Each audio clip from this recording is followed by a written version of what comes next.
इन दो टेस्टों के बारे में विस्तार से बताऊंगा मैं। एंजियोग्राफी काफी लोगों को पता है, ऑपरेटिव टेस्ट है ये।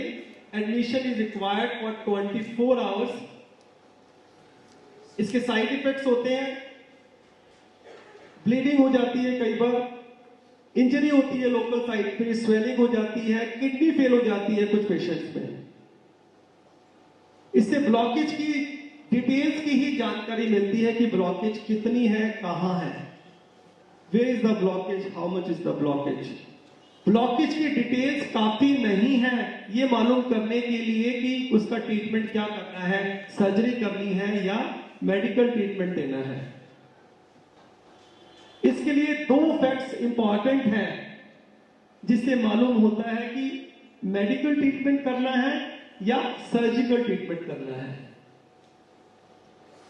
एक्चुअल सप्लाई कितनी है दिल की मांसपेशियों में, यह मालूम करना बहुत ही जरूरी है यदि हमें मालूम करना है कि उसकी सर्जरी करनी है या उसको मेडिसिन से ट्रीटमेंट करना है। यदि एक्चुअल सप्लाई, वास्तविक सप्लाई 70% से ज्यादा आ रही है दिल की मांसपेशियों में, तो ऐसे पेशेंट में एंजियोप्लास्टिक बाईपास सर्जरी का कोई फायदा नहीं है, ये साबित हो चुका है।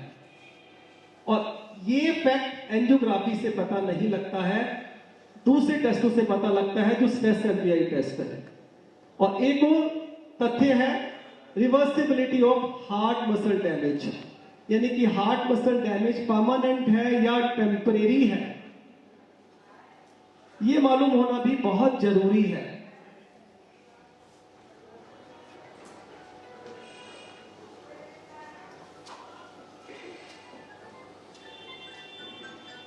यदि हार्ट मसल डैमेज परमानेंट है तो सर्जरी की रिक्वायरमेंट बिल्कुल भी नहीं है, मेडिकल ट्रीटमेंट ही काफी है, मेडिकल ट्रीटमेंट ही रिकमेंडेड है।